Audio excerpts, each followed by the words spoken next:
Salyanın keçmiş icra başçısı Tahir Kərimovun oğlu Ümid Abuzərli Rumuniyada 40 villadan ibarət daşınmaz əmlak kompleksi alıb.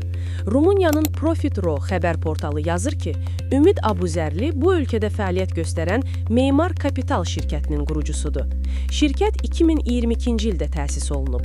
2024-cü ildə isə Ümid Abuzərli Rumuniyada yaratdığı bu şirkəti Birləşmiş Ərəb Əmirliklərində, Dubayda qeydiyyatdan keçmiş Rock Global DMCC şirkətinə ötürüb. Dubaydakı şirkətin rəsmi nümayəndəsinin də elə Ümid Abuzərli olduğu bildirilir. Sözü gedən Rock Global DMCC şirkəti daha əvvəl Azərbaycanın dövlət neft şirkəti SOCAR-ın Rumuniyadakı keçmiş mərkəzi ofisini satın alıb. Profit.ro yazır ki, bu alqı-satqı zamanı şirkətə Azərbaycan Prezident Administrasiyasında çalışmış, keçmiş yüksək vəzifəli bir məmur da tərəfdaşlıq edib.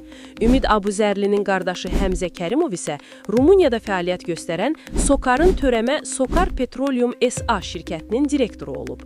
2016-cı ildə Azərtac, Azərbaycan Dövlət İnformasiya Agentliyinə müsahibə verən Həmzə Kərimov SOCAR Rumuniyanın uğurlarından danışıb. Həmzə Kərimovun adı dünyaca tanınmış OCCRP təşkilatının korrupsiya araşdırmalarında da hallanır. Rumuniyada 40 villa alan Ümid Abuzərli mətbuata açıqlamasında deyib ki, biz heç bir qanunsuz işlə məşğul olmuruq. Nə ediriksə hamısı möhtərəm cənab prezidentimizin siyasətini dəstəkləmək məqsədi daşıyır və bundan sonra da dəstəkləyəcəyik.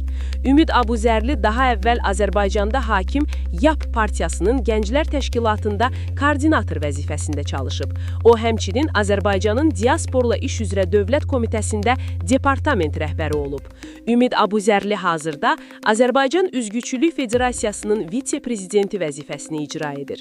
Bundan başqa Ümid Abuzərli ekoloji layihələr üzrə fəaliyyət göstərən Ekotek şirkətinin də təsisçisidir.